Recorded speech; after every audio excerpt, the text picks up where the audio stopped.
জাতীয় পার্টি নিষিদ্ধ, কথা বলবেন না, জাতীয় পার্টি নিষিদ্ধ, আমরা নিষিদ্ধ চাই জাতীয় পার্টি। এই যে এনসিপির নেতা আমার ডানে বসে আছেন, আসলে ওনারা যে উদ্দেশ্য নিয়ে প্রথম যাত্রা শুরু করেছিলেন সেটাকে আমরা স্যালুট জানাই, গণঅভ্যুত্থানের আন্দোলনকে আমরা স্যালুট জানাই। কিন্তু তারপরে এনসিপির বিরুদ্ধে চাঁদাবাজি, দখলবাজি, ভাঙাভাঙি, ডাঙ্গাডাঙ্গি অনেক কিছু অভিযোগ কিন্তু আমরা প্রিন্ট মিডিয়ায়, টিভিতে, সব জায়গায় দেখেছি। শুধু কি এনসিপি দেখছেন, আর কোনো দলের দেখেন না? হ্যাঁ প্লিজ, না আপনি মিথ্যা কথা বলতেছেন কেন? মিথ্যা কথা বলতেছেন কেন? মিথ্যা কথা বলতেছেন।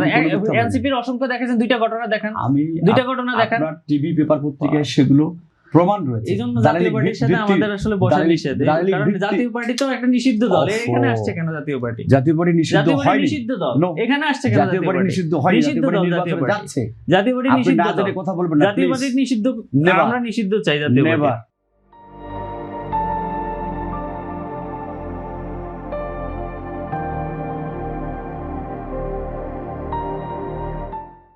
জাতীয় পার্টি প্যাসিভাদের দোষদের এখানে তো আসা যাবে না। জাতীয় পার্টি প্যাসিভাদের দোষদের এখানে আসা যাবে না। করেনি। জাতীয় পার্টি উন্নয়ন সংস্কারের রাজনীতিতে বিশ্বাস করে।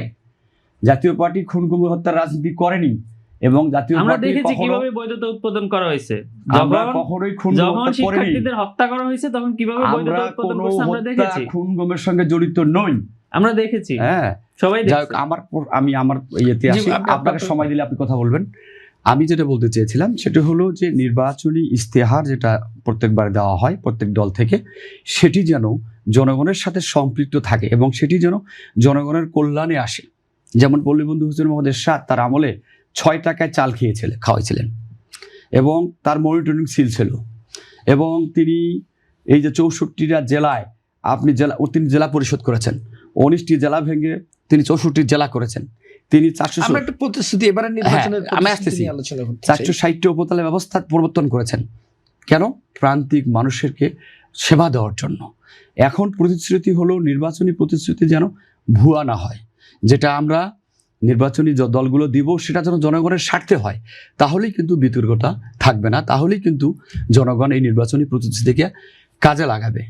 এবং এই নির্বাচনী প্রতিশ্রুতিতে অনেক কিছু আমরা দেখতে পাচ্ছি, বিএনপির দেখতে পাচ্ছি, এবং রাজনৈতিক অন্যান্য দলগুলো রয়েছে তাদের দেখতে পাচ্ছি, এনসিপির দেখতে পাচ্ছি, সবারই দেখতে পাচ্ছি।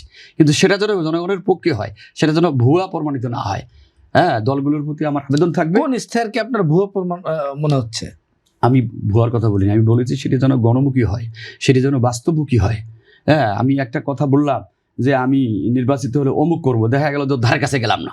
কোন ইশতেহারকে আপনার বাস্তবমুখী মনে হয়নি? কোন দল? হ্যাঁ, তো সে কারণে আমি বলবো যে নির্বাচন কোন দলের ইশতেহারকে আপনার বাস্তবমুখী মনে হয়নি? না, আমি সেটা বলিনি, আমি বলেছি দলগুলোর ইশতেহার যেন জনকল্যাণমুখী হয়, বাস্তবমুখী হয়, জনগণ যেন সেখান থেকে উপকৃত হয়, সেটাই প্রস্তাব করছি।